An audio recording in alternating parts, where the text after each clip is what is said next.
ओम शांति।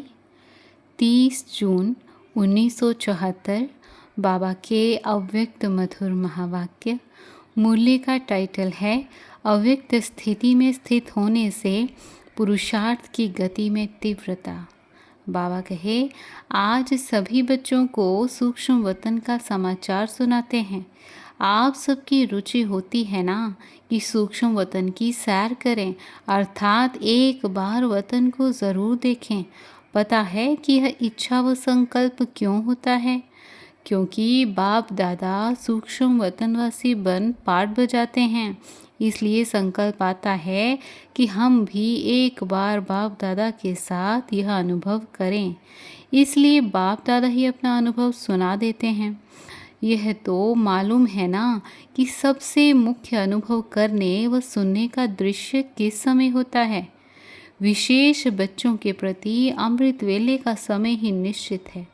फिर तो विश्व की अन्य आत्माओं के प्रति यथाशक्ति भावना का फल व कोई भी रजो प्रधान कर्म अल्पकाल के लिए जिन आत्माओं द्वारा होते रहते हैं, उनको भी उनके कर्मों के अनुसार अल्पकाल के लिए फल देने के प्रति साथ साथ सच्चे भक्तों की पुकार सुनने और भक्तों की भिन्न भिन्न प्रकार की भावना के अनुसार साक्षात्कार कराने और अब तक भी चारों ओर कल्प पहले वाले छुपे हुए ब्राह्मण आत्माओं को संदेश पहुंचाने के लिए बच्चों को निमित्त बनाने के कार्य में पुरानी दुनिया को समाप्त कराने अर्थ निमित्त बने हुए वैज्ञानिकों की देख रेख करने ज्ञानी तो आत्मा स्नेही व सहयोगी बच्चों को सारे दिन के अंदर ईश्वरीय सेवा का कार्य करने व मायाजीत बनने में हिम्मती बच्चे मददे बाप के नियम के अनुसार उनको भी मदद देने के कर्तव्य में ड्रामा अनुसार निमित्त बने हैं।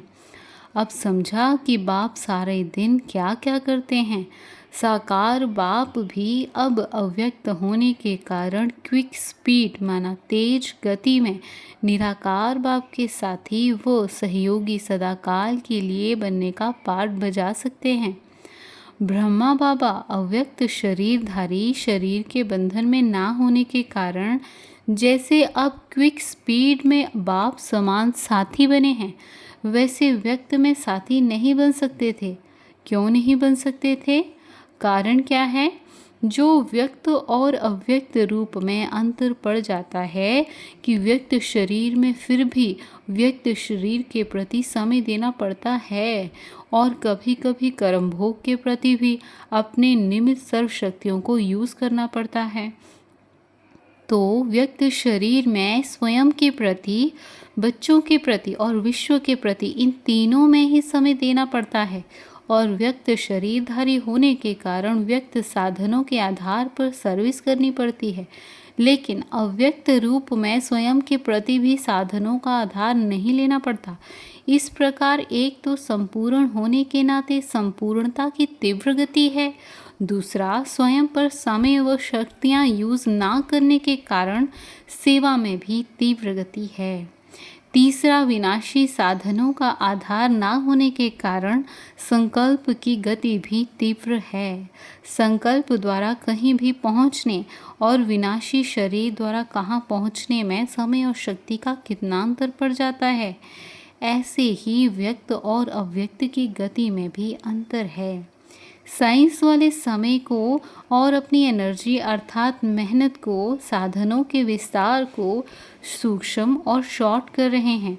कम से कम 1 सेकंड तक पहुंचने का तीव्र पुरुषार्थ कर रहे हैं और सफलता को पा रहे हैं।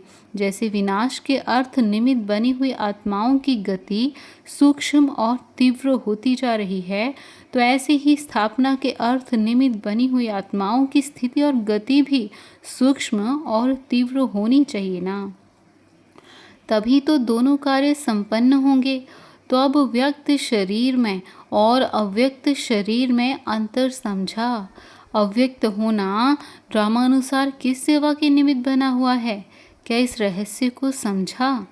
ब्रह्मा का पाठ स्थापना के कार्य में अंत तक नुधा हुआ है। जब तक स्थापना का कार्य संपन्न नहीं हुआ, तब तक निमित्त बनी हुई आत्मा माना ब्रह्मा का पाठ समाप्त नहीं होना है। वह तब तक दूसरा पार्ट नहीं बजा सकते। जगत पिता का नए जगत की रचना संपन्न करने का पार्ट ड्रामा में नूंधा हुआ है। मनुष्य सृष्टि की सर्व वंशावली रचने का सिर्फ ब्रह्मा के लिए ही गायन है। बाबा कहे ग्रेट ग्रेट ग्रैंडफादर इसीलिए गाया हुआ है। सिर्फ स्थिति, स्थान और गति का परिवर्तन हुआ है, लेकिन पार्ट ब्रह्मा का अभी तक वही है। कईयों के संकल्प पहुंचते हैं कि इतना समय बाबा क्या कर रहा है। बाप भी प्रश्न पूछते हैं कि क्या ब्रह्मा के साथ ब्राह्मणों का सर्व आत्माओं के कल्याण अर्थ निमित्त बनने का पाठ व नई सृष्टि की स्थापना का नूंदा हुआ पाठ समाप्त हुआ है। जब पाठ समाप्त नहीं हुआ और सृष्टि का परिवर्तन ही नहीं हुआ तो ब्रह्मा का पाठ समाप्त कैसे होगा। स्नेह के कारण ही संकल्प आता है कि वतन में इतना समय क्या करेंगे। वतन का पाठ इतना समय क्यों और कैसे, यह संकल्प कब आता है, यह भी एक गुप्त रहस्य है। कर्म बंधन से मुक्त संपन्न हुई आत्मा, इस कल्प के जन्म मरण के चक्र को समाप्त करने वाली आत्मा, निराकार बाप की फर्स्ट नंबर साथी आत्मा, विश्व के कल्याण प्रति निमित्त बनी हुई फर्स्ट आत्मा, स्वयं के प्रति और विश्व के प्रति सर्व सिद्धि प्राप्त हुई आत्मा, जहाँ चाहे और जितना समय चाहे वह वहाँ स्वतंत्र रूप में पाठ बजा सकती है।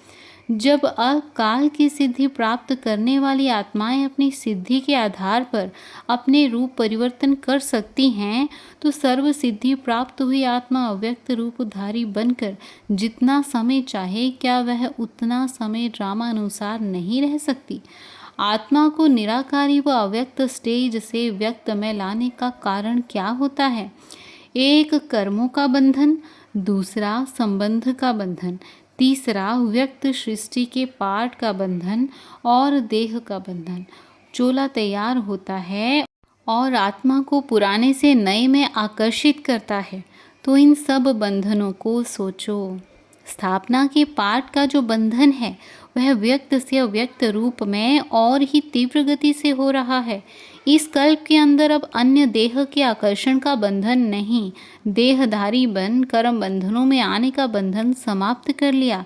जब सर्व बंधनों से मुक्त आत्मा बन गई तो यह व्यक्त देह व व्यक्त देश आत्मा को खींच नहीं सकते। जैसे साइंस द्वारा भी स्पेस में चले जाते हैं और धरनी के आकर्षण से परे हो जाते हैं, तो धरनी उनको खींच नहीं सकती। ऐसे ही जब तक नए कल्प में नए जन्म और नई दुनिया में पाठ बजाने का समय नहीं आया है, तब तक यह आत्मा स्वतंत्र है और वह व्यक्त बंधनों से मुक्त है। समझा? इसलिए अब भिन्न भिन्न प्रकार के संकल्प नहीं करना। ब्राह्मण बच्चों के साथ जो बाबा का वायदा है कि साथ चलेंगे, साथ मरेंगे और साथ जिएंगे, अर्थात पाठ समाप्त करेंगे। ब्रह्मा बाप ने बच्चों के साथ जो कॉन्ट्रैक्ट विश्व परिवर्तन का उठाया है वह आधे में छोड़ सकते हैं क्या। स्थापना के कार्य में निमित्त बनी हुई नींव माना फाउंडेशन बीच से निकल सकती है क्या। बाबा कहे जो कर्म मैं करूँगा मुझे देख सब करेंगे, यह स्लोगन कर्म अर्थ निमित्त बनी हुई आत्मा समाप्त नहीं करेगी। अभी सेवा का कर्म बाप को देखते हुए कर रहे हो ना। कर्म करके दिखाने के निमित्त बनी हुई आत्मा अंत तक साथी और सहयोगी अवश्य बनती है। अच्छा, यह हुआ संकल्प का रिस्पॉन्स।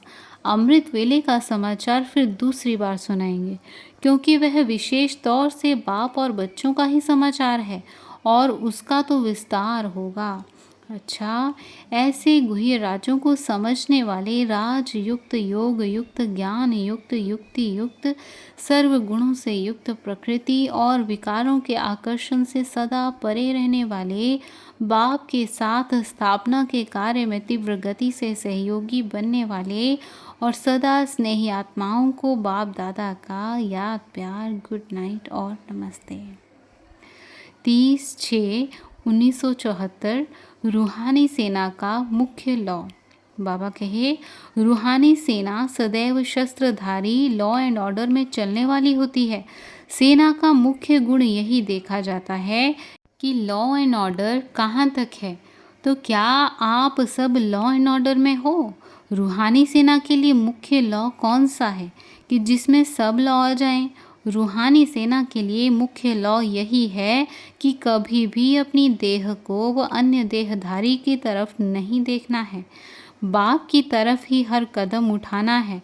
यह है रूहानी सेना के लिए मुख्य लॉ। अगर ज़रा भी देहधारी व अपनी देह को देखा तो जो मंजिल है कि बाप तक पहुंचना व बाप से मिलना, तो वहां तक पहुंच नहीं सकेंगे। अच्छा, ओम शांति।